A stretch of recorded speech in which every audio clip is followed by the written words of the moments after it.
اللهم ارزقنا العلم النافع والعمل الصالح، وارزقنا الإخلاص في القول والعمل، ووفقنا لما تحب وترضى، اللهم آمين.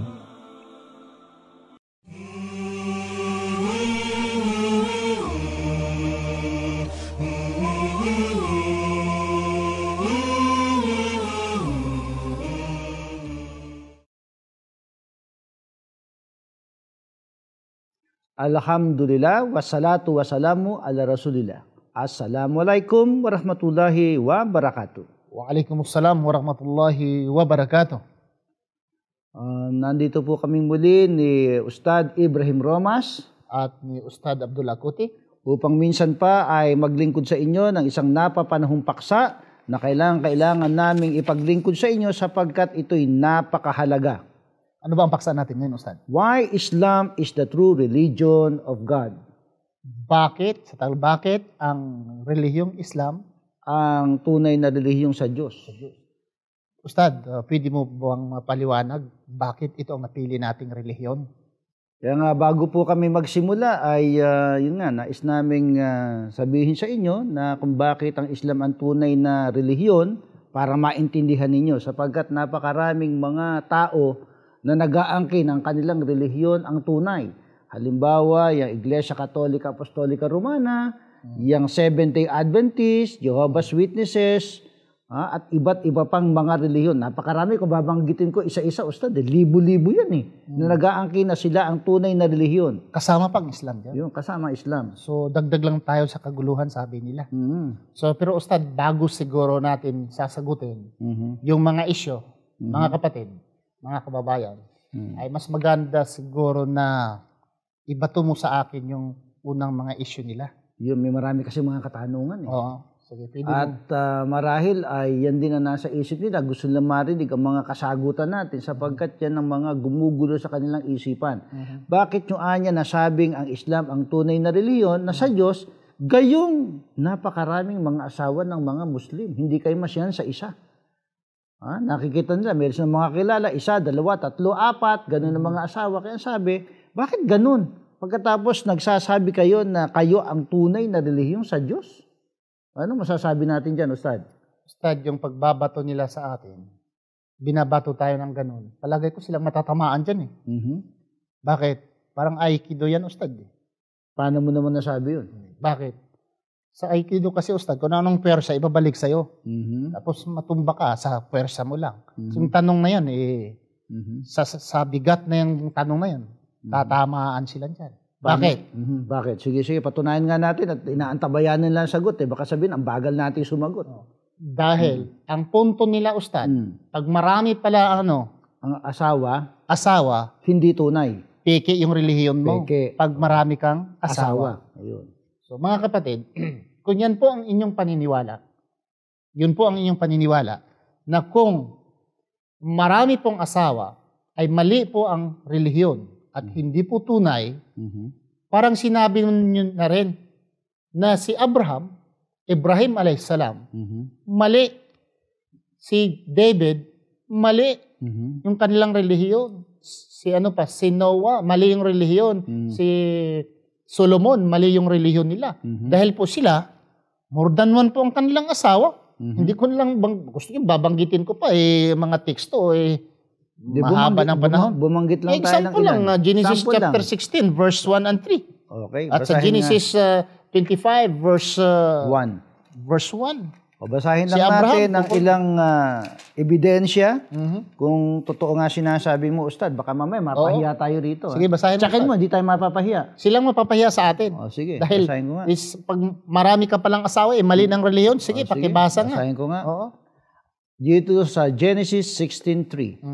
At kinuha ni Sarai na asawa ni Abram si Agar na taga-Ehipto na kanyang alila. Pagkaraan ng 10 taon, na makatahan si Abram sa lupain ng Kanaan.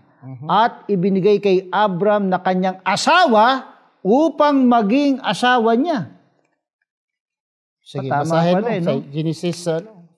Genesis 25 verse 1, basahin mo.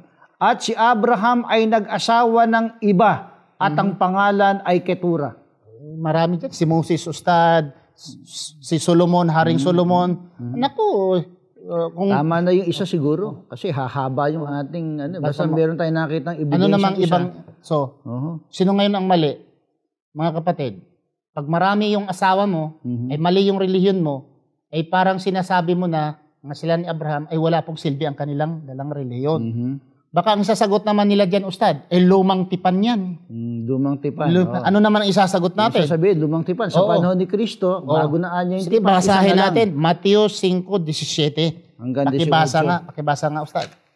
Siguraduhin mo, Oo. hindi tayo mapapahiya dito, ha? Oh, kung sabihin nila ay lumang tipan na yan, sige, Sa pakibasa. bago, okay? Mateo 5:17 hanggang 18. Huwag ninyong isiping ako'y naparito upang sirain ang kautusan o ang mga propeta. Ako'y naparito hindi upang sirain, kundi upang ganapin. Sapagkat katotohanan ang sinasabi ko sa inyo, hanggang sa mga wala ang langit at ang lupa, ang isang tuldok o isang kudlit, sa anumang paraan ay hindi mawawala sa kautusan hanggang sa maganap ang lahat ng mga bagay. Isang kudlit. Ano pa yun?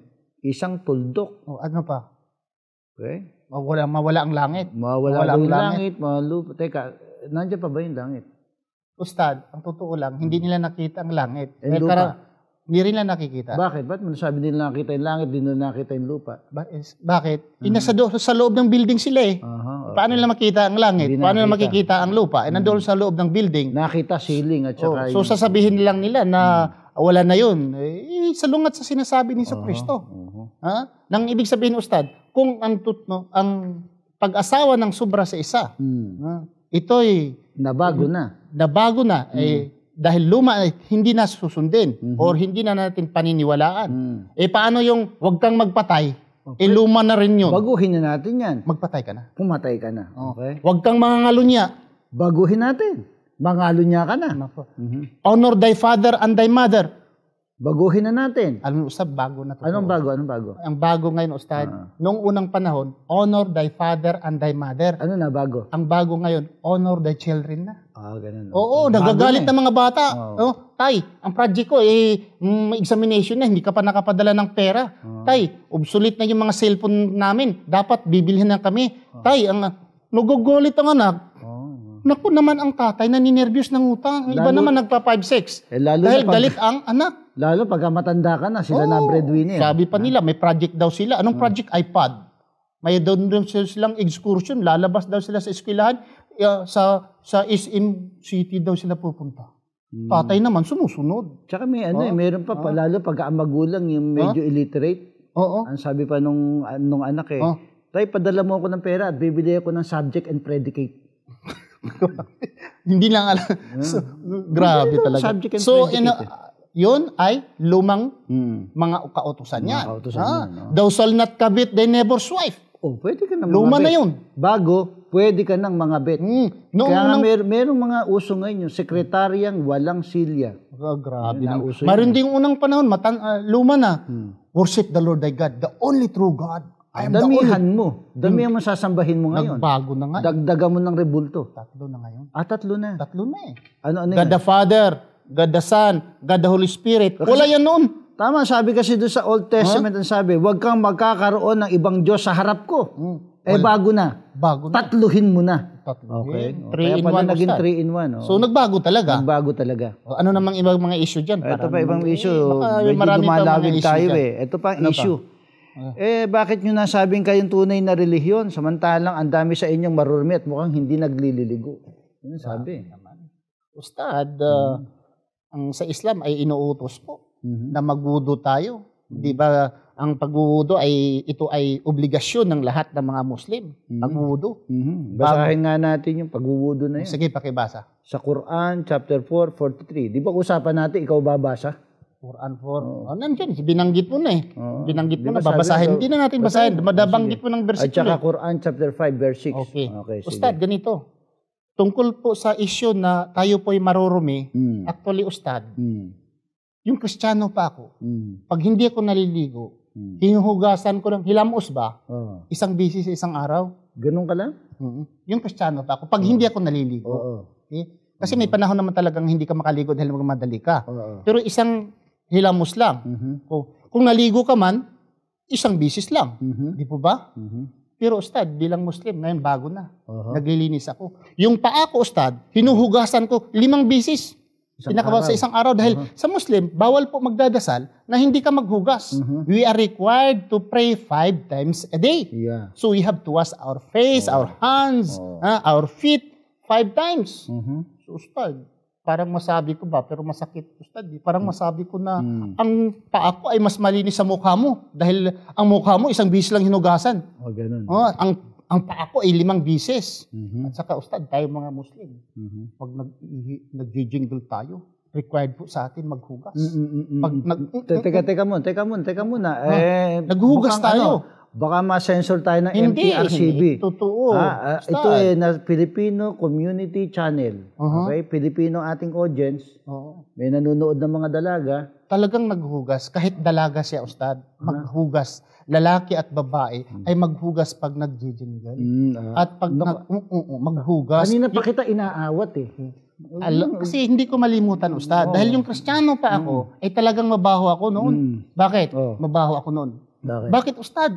Pagka Kristiyano, karamihan, at hindi naman inuutos sa relihiyon, yung magamit ka ng tubig. Islam lang nag-uutos. Okay. Tissue lang, Ustad.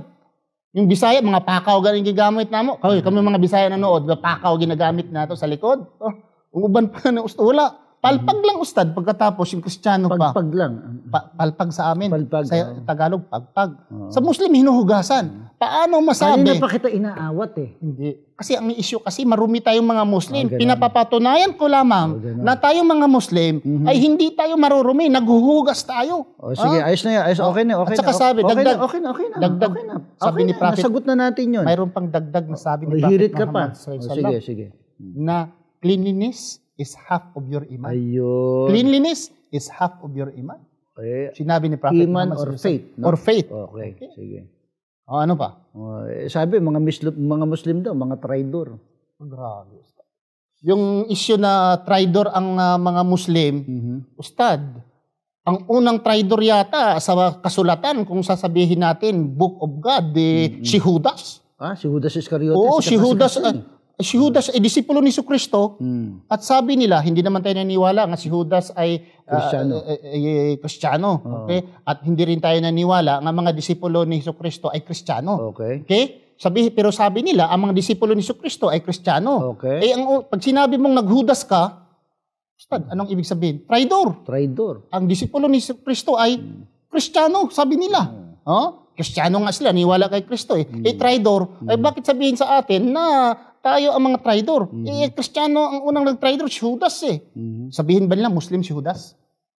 Hindi na sasabihin. Kaya nga nauso yung kasabihan, sabi, God knows who does not pay. Who does not. Usong-uso sa Pilipinas yan. So hindi tayo, sagot Kaya natin. pagka ikaw nag-traidor, sasabihin, hudas ka.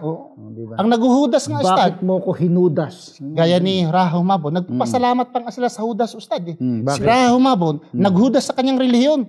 Nga isang Muslim, naghudas, nagtraidor, at naging Kristiyano. At tuwang-tuwa pa sila. Kinakailangan maghudas ka para maging Kristiyano ka. Diba si Rahul Mabon? Dahil sa Islam, pag naghudas ka, patay ka. Magiging Kristiyano. So naging Kristiyano, tuwang-tuwa naman sila. Ito pa ang tanong nila Bakit kayo napaka-iingay nyo? Bago kayong magdasal, meron pa sumisigaw. Ustad, ang pag-iingay, pagsisigaw, ito ay gawain lamang ng tao. Yung Allahu Akbar, ay paggawa po yan, gawain po niyang tao. Pero ito ay sabihin man natin na pag-iingay ito, ang bagting, Ustad, pag-iingay din yung bagting. Ang binabagtingan lamang sa amin, Ustad, yung mga hayop, yung mga manok, yung baboy, yung mga kambing, pinadaan ito sa bagting-bagting, Ustad. Pero kung tao ikaw, dapat sabihin mo, dapat talaga Allahu Akbar. Allahu Akbar. Baka hindi nila alam na yun, mababasa rin sa Biblia. Ang ano? Yung sigaw na yun. Mamaya, sa kasunod na, babanggitin natin yan. Magbubuklat ka, baka kinakapos na tayo. Baka kapusin tayo ng oras. So, anong pang issue dyan? Ang sabi pa nila, bakit ang dumi ninyong tingnan? Ang tidy kayo. Ang haba ng inyong balbas. Kayong dalawa na nandyan ngayon na nakasalang. Mamaya, sasagutin natin sa kasunod na episode.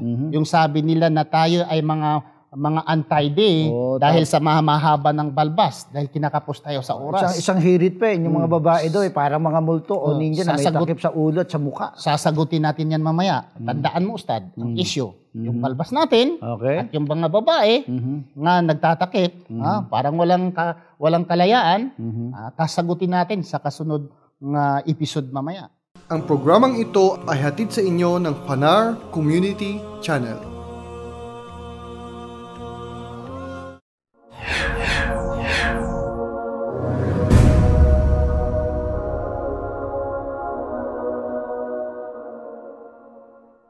Allah does not burden a soul beyond its capacity.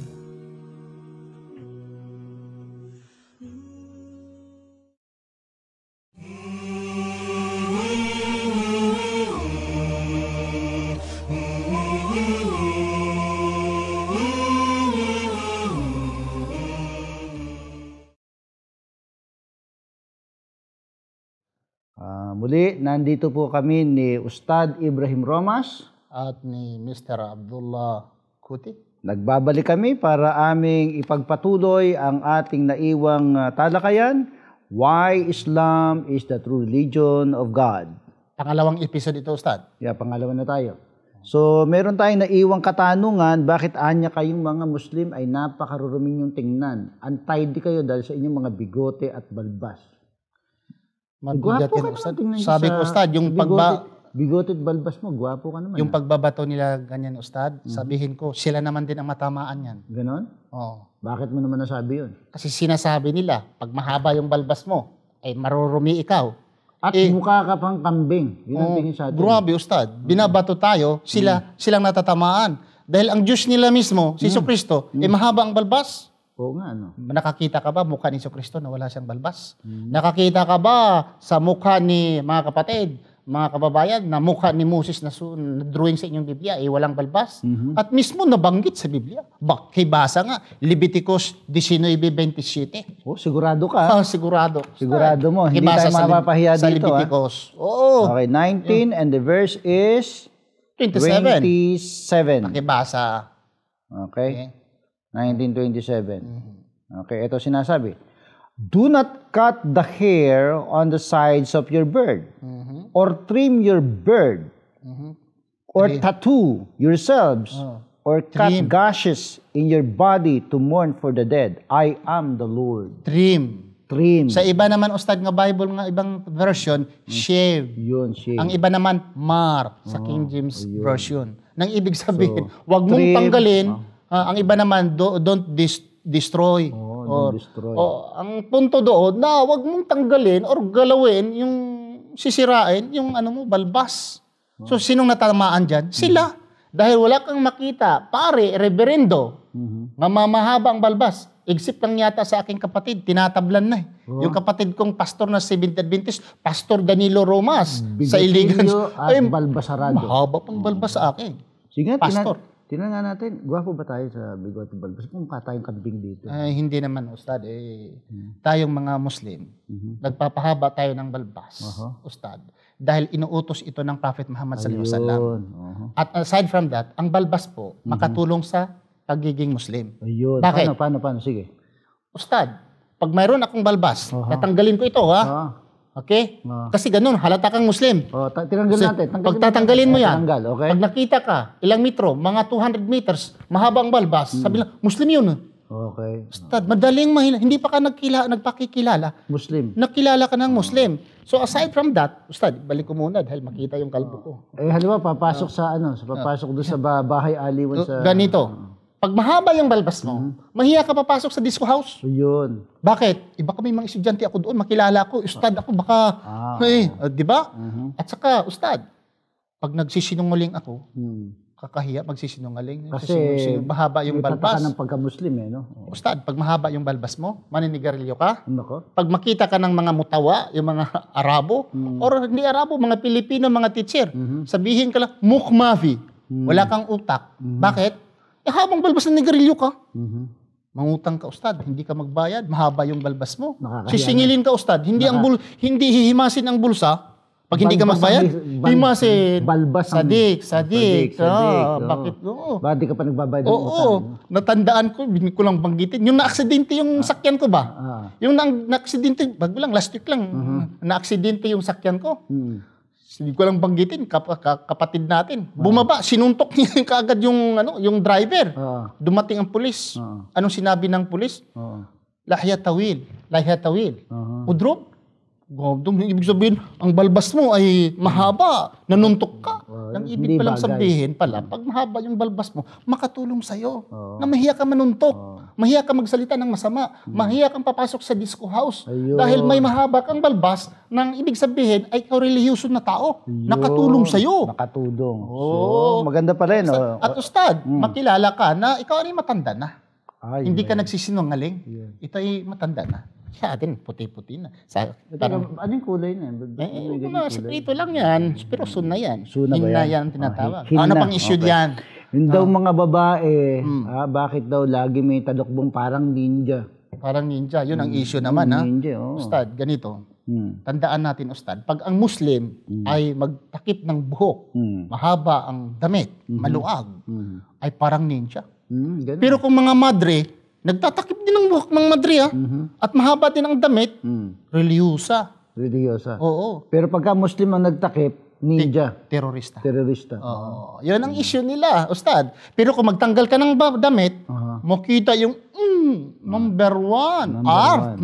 Pero kung magtakip, Ustad, kung isa-isahin ko siguro ang hijab, ang kahalagaan ng hijab, Ustad. Mahaba tayo. Mahaba tayo dyan. Pero, isang subject yan, hijab lang.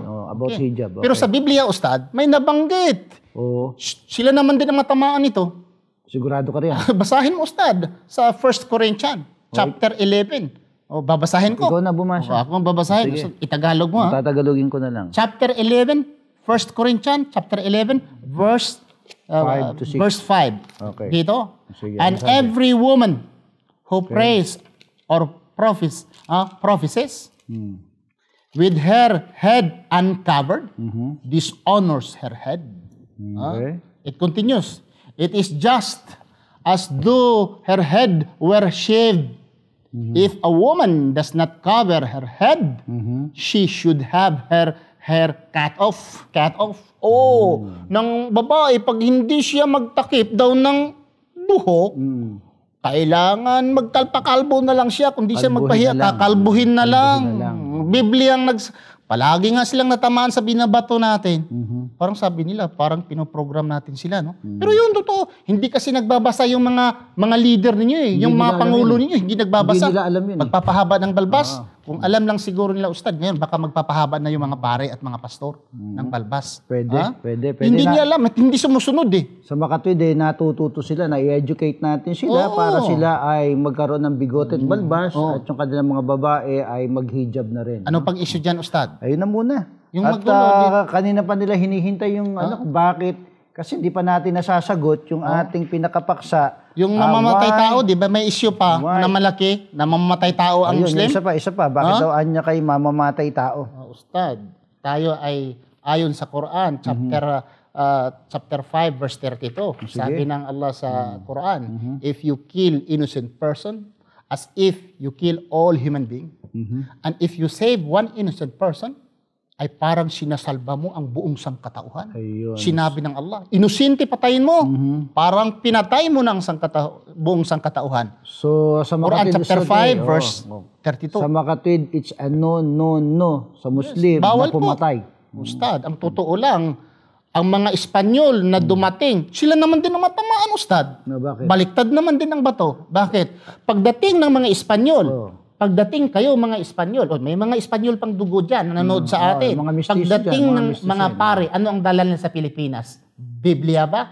Mga madre at mga pare ba ang dala nila? Hindi. Ano ang dala nila? Mga armas nga pumuputok, Ustad. Ano ba yung mga armas nila, Ustad? Ano yun? Pang-ahit? Hindi Ang unang putok na narinig ng mga tao sa Pilipinas ay yung dala ng mga Espanyol. Silang pumapatay noong unang panahon, Ustad. Pag hindi mo papalitan ang iyong apelyido, patay ka. Patay ka. That's why yung apelyido ko ay Romas. Ang sayo naman, Ramos Cote. Kung Ramos Cote, may De La Puente, De La Serna, De Los Santos, Dila. Yung apelido na ganyan ay hindi niyang apelido ng mga tunay na Pilipino. Ang tunay ng mga apelido ng mga Pilipino, Hunasan, Manatad, Tukmo, Tubig, Kahoy, Lawaan, Tugas. Ay, Ustad, yan ang mga pangalan ng mga Pilipino. Pero pag sabi mo nga, De La Serna, apelido ng mga Espanyol na pinipilit sa ating unang mga ninuno dahil papatayin sila pag hindi papalitan ang kanilang mga pangalan. Correct. At Ustad, noong unang panahon, pag hindi ka mangurus, 25 kalatigo, 25 kalatigo. Ustad. So napilitan ang ating unang mga ninuno at si Rahumabon na mag-Kristiyano dahil papatayin sila. Tapos sasabihin na tayo mamamatay tao. Ay hindi naman ganun siguro. At ang nagtuturo, Ustad, na magpatay ka ng tao, Christianity pa. Bakit? Ustad, si Jesucristo, kung hindi siya pinatay, ay walang kaligtasan ang Christianity. Nang ibig sabihin, Christianity teaching people to kill. Dahil si Jesucristo dapat mamatay para masalba maligtas. sa dugo ni Jesucristo. Kasi kung di siya namatay walang kaligtasan, walang Kristyanismo. Walang Kristyanismo pag walang kamatayan. Di ba, Ustad? Natutuwa nga sila. Tayong mga Muslim, hindi tayo naniniwala, alhamdulillah, na namatay siya ayon sa Quran. Hindi naman siya namatay. Pero yung mga masakit sasabihin, salamat po sa dugo ni Jesucristo. Natutuwa silang namatay si Kristo. Imagine, tayo, hindi tayo natutuwa dahil sa atin. Pag pinapatay ang isang inosenteng tao, malaking kasalanan. Sa kanila, sinalba ang may kasalanan sa taong inosente. Instead, ang may kasalanan, Ustad, papatayin, yung criminal patayin, hindi. Ang inosente ang pinapatay. Yun. Si Jesucristo na inosente, na walang kasalanan, siya ang pinapatay Para maligtas. ang may kasalanan. Yun. Yung ba'y ma-practical yan, Ustad? Yan ba ay logical? Yung katuruan yan. So, ito po ang mga issue na binabato sa atin. Nasagutan natin yung mga issue. Kanina pa sila nag-aantabay, no? Bakit natin tinatalakay ang paksa? Why Islam is the true religion of God? So, isa lang na natin yung tinatawag nating tatlong criteria na napag-usapan natin. Anong unang criteria, Ustad? Una, God Himself has mentioned it in His book. Okay? Yan ang unang criteria. It is the same religion practiced by all the prophets of God. Ikatlo, it does not depend on the worshippers for financial support. So, isa-isahin natin walang ngayon yan. pangwarta, pamimira. Wala. Okay, isa-isahin natin yan, Ustad. Unahin natin na ang Diyos mismo ang nagbanggit ng reliyong Islam sa kanyang aklat mismo. Dito, babasahin ko, Ustad, sa Quran, chapter 42. Sa Ashura at verse 13. Basahin ko sa English, itatagalog mo. Dahil kung minsan itong mga Bisaya na itong nanonood gaya sa akin, minsan mahirapan sa Tagalog. Pero sa English. Isaiah Okay, babasahin ko sa English, Ustad. He, Allah, has ordained for you the same religion. The same religion. At itinatag ni Allah sa inyo ang parehong relihiyon. Which He ordained for Noah. Na kanyang itinatag kay Noah. And that which we have revealed to you, O Muhammad. Na aming ipinahayag sa iyo, O Muhammad. And that which we ordained for Ibrahim. Na aming itinatag kay Abraham. Musa. Kay Moses. And Isa. At kay Jesus. Saying you should establish religion. Na nagsasabing inyong itatag ang relihiyon. And make no division. At huwag kayong magkabahabahagi. Quran, chapter 42, verse 13. No, pareho pala ang relihiyon, Ustad. Ang lahat ng mga sugo at mga propita, ang relihiyon nila ay Islam. Kasi hindi katanggap-tanggap, Ustad, na ang bawat propita ay iba-ibang relihiyon. We Muslim, according to the hadith, Sunnah of Prophet Muhammad sallallahu alaihi wasallam, we have 124,000 prophets.